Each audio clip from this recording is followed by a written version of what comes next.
पिछली online classes में हम हिंदी साहित्य के इतिहास पर बात कर रहे थे। हमारे सिलेबस में हिंदी साहित्य का इतिहास, काल विभाजन और नामकरण पढ़ना है।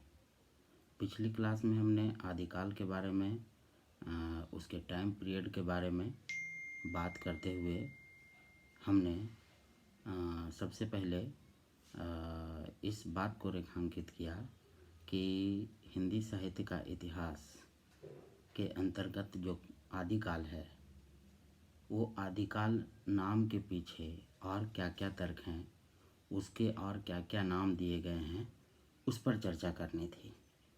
आचार्य रामचंद्र शुक्ल ने प्रवृत्ति की दृष्टि से आदिकाल को वीरगाथा काल कहा है और उसके पीछे उन्होंने दो तरह के तर्क अपनाए थे। एक रचनाओं की प्रसिद्धि और दूसरा रचनाओं की प्रचुरता।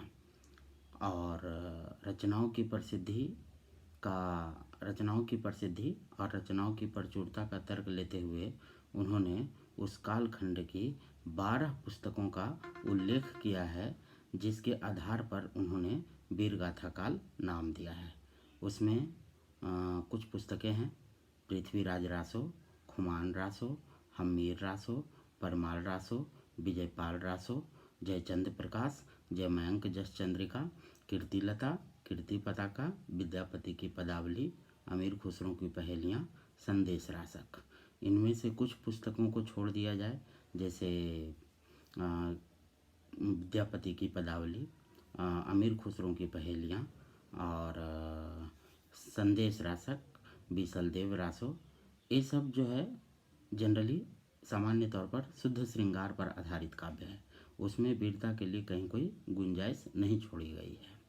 तो आज हम लोग पिछली कक्षा से आगे बढ़ते हुए हम लोग उन सभी पुस्तकों पर क्रम से चर्चा करेंगे, जिसके आधार पर आचार्य रामचंद्र शुक्ल ने वीरगाथा काल नाम दिया है।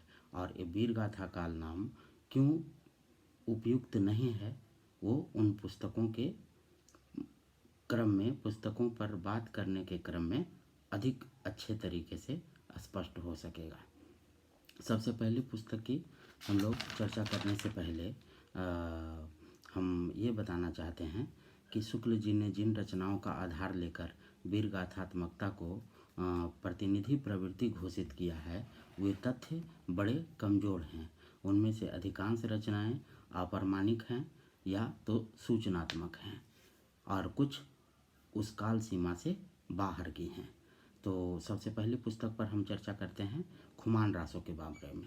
खुमान रासो के बारे में माना जाता है कि यह दलपत विजय की रचना है, लेकिन आज विवाद यह है कि कहीं यह दलपत विजय 17वीं सदी का जैन साधु तो नहीं।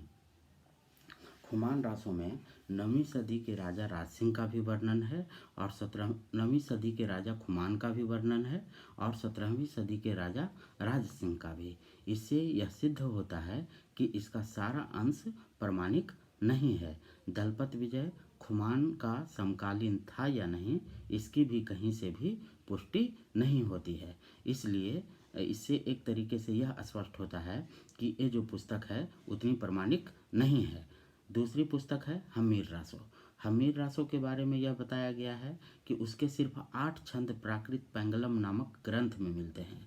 कोई जज्जल को तो कोई सारंगधर को इसका रचनाकार मानता है। आचार्य हजारी प्रसाद द्विवेदी यह मानते हैं कि हम्मीर शब्द अमीर का ही विकृत रूप है और यह संज्ञा नहीं विशेषण है। वे हम्मीर नाम के किसी राजा के होने पर ही वे संदेह करते हैं। उसके बाद विजयपाल रासो पुस्तक है। विजयपाल रासो नरसिंह भाट की रचना है। इसके सिर्फ 42 छंद उपलब्ध हैं। इन छंदों में ही तोप का वर्णन है। इससे यह स्पष्ट होता है कि यह रचना जो है 16वीं सदी के बाद हुई होगी, क्योंकि तोप का जो उदाहरण है वो 15वीं 16वीं सदी के बाद मिलता है। उसके बाद उन्होंने रामचंद्र शुक्ल ने 2 और पुस्तकों का उल्लेख किया है। एक है जयचंद्र प्रकाश और एक है जयमयंक जस चंद्रिका। ये दोनों पुस्तकें उपलब्ध नहीं हैं। राजस्थान की एक पुस्तक है राठौरा रेख्यात, उसमें सिर्फ उसका उल्लेख किया गया है। तो सिर्फ नामोल्लेख करके उसको छोड़ दिया गया है और ये पुस्तकें जो हैं आज तक नहीं मिली हैं। उसके बाद विद्यापति की कीर्ति पताका भी आज तक अनुपलब्ध है। हाँ, मतलब हमें आज तक प्राप्त नहीं हो सकी है, जिसके आधार पर हम उस समय के वीरता की प्रतिनिधि प्रवृत्ति की संज्ञा दें। कुछ विद्वान परमार रासो को जगनीक की रचना नहीं मान करके उसको पृथ्वीराज रासो का ही महोबा खंड मानते हैं। तो इससे इन सभी रचनाओं की विश्वसनीयता पर सवाल उठते हैं।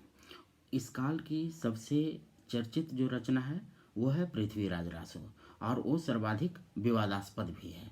विवादास्पद क्यों है? क्योंकि इसकी तिथियां, तथ्य और नाम इतिहास से मेल नहीं खाते हैं। उसमें ये बताया गया है कि पृथ्वीराज ने दिल्ली को गोद लिया था। वो पृथ्वीराज संयुक्ता स्वयंवर में भाग लेने के लिए गए थे, लेकिन ये घटनाएं इतिहास सम्मत नहीं है।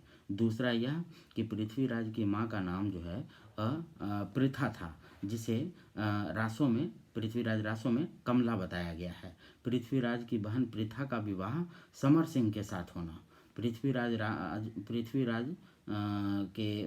चौहान के हाथों भीम सिंह द्वितीय का वध, मोहम्मद गोरी का वध, चंदबरदाई का पृथ्वीराज का बाल सखा होना, ये सभी घटनाएं जो है इतिहास सम्मत नहीं है। इसलिए इससे यह सिद्ध होता है कि जिन रचनाओं के आधार पर आचार्य शुक्ल ने इस काल को वीरगाथा काल कहा है, उनमें से अधिकांश अप्रामाणिक हैं और कुछ अनुपलब्ध हैं।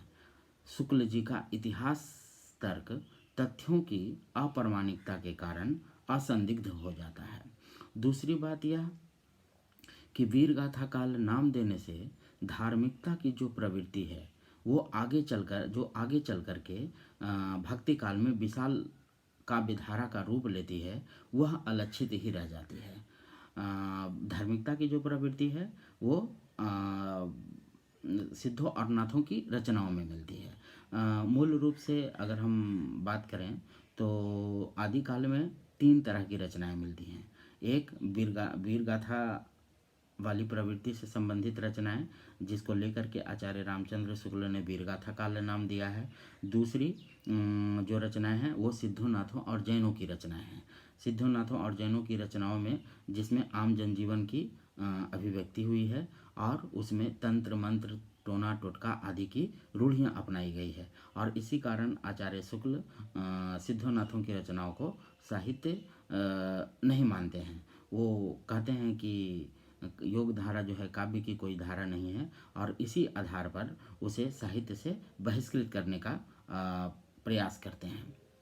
आगे चल करके कबीर के संदर्भ में ये बात है, लेकिन वो उसमें तंत्र मंत्र टोने टोटके की जो रूढ़ियाँ अपनाई गई हैं तो उसके आधार पर वो उसमें धार्मिकता की प्रवृत्ति दिखाई देती है। या और भी बहुत सारी चीज़ें हैं, जैसे सरहप्पा वगैरह जो कहते हैं कि धीरे हबकी न बोलीबा हबकी न चलीबा, धीरे धरीबा पाँव गर्भ न करीबा, सहजय रहीबा भनत गोरखनाथ।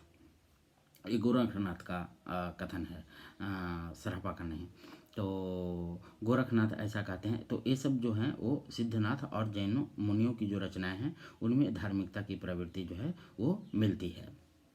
तो और एक है अमीर खुसरो की पहेलियाँ। अमीर खुसरो ने जो रचनाएं लिखी हैं, पहेलियाँ, मुकरियाँ, ये सब जो हैं, तो ये 3 तरीके की, मुख्य रूप से 3 तरह की रचनाएं मिलती है। एक वीरगाथात्मकता की जो प्रवृत्ति है, वीरगाथा काल से संबंधित जो रचनाएं हैं। दूसरा सिद्धोनाथों जैनों की रचनाएं हैं, और तीसरा अमीर खुसरो की रचनाएं हैं।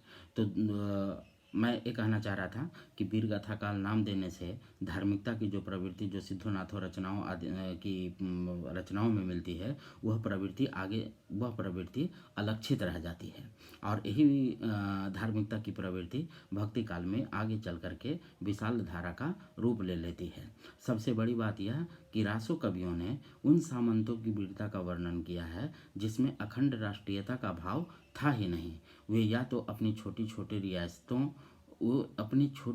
रियासतों को ही राष्ट्र समझ बैठे थे। उनकी खंडित राष्ट्रीयता अखंड राष्ट्रीयता के विकास में बाधक थी। उन सामंतों ने अपने अधिकांश युद्ध पड़ोसी राजाओं की भूमि और कन्याओं के अपहरण के लिए लड़े हैं। इसलिए उनके उनकी इन मुट्ठी भर जो सामंतों की वीरता है उसको तत्कालीन जनता का प्रतिबिंब कहना सही नहीं है। जबकि सच्चाई ये है कि जनता उनके युद्ध के अभियानों से उस समय परेशान हो चुकी थी। कवियों ने राजाश्रय के कारण जो वो आश्रय में, जिन राजाओं के आश्रय में वो रहते थे, तो उन्होंने उनकी वीरता का, सामंतों की वीरता का बढ़ा चढ़ा करके वर्णन किया। इसलिए उनमें से सत्य ढूंढना बहुत मुश्किल है। तो इन तर्कों के आधार पर हम ये कह सकते हैं कि वीर गाथा काल नाम उपयुक्त नहीं है। आदिकाल के लिए आचार्य रामचंद्र शुक्ल ने प्रवृत्ति की दृष्टि से जो वीर गाथा काल नाम दिया है वो किसी भी लिहाज से उपयुक्त नहीं है। अगली क्लास में हम लोग आदिकाल को जो और नाम दिए गए हैं, जैसे डॉक्टर रामकुमार वर्मा ने चारण काल नाम दिया है, महावीर प्रसाद द्विवेदी ने बीज बपन काल नाम दिया है, हजारी प्रसाद द्विवेदी ने आदिकाल नाम दिया है, राहुल सांकृत्यायन ने सिद्ध सामंत काल नाम दिया है। तो इन सभी नामों में कौन सा नाम ज़्यादा उपयुक्त है और आचार्य हजारी प्रसाद द्विवेदी ने जो आदिकाल नाम सुझाया वही क्यों उपयुक्त है, उसकी चर्चा हम लोग अगली क्लास में करेंगे। तब तक के लिए धन्यवाद।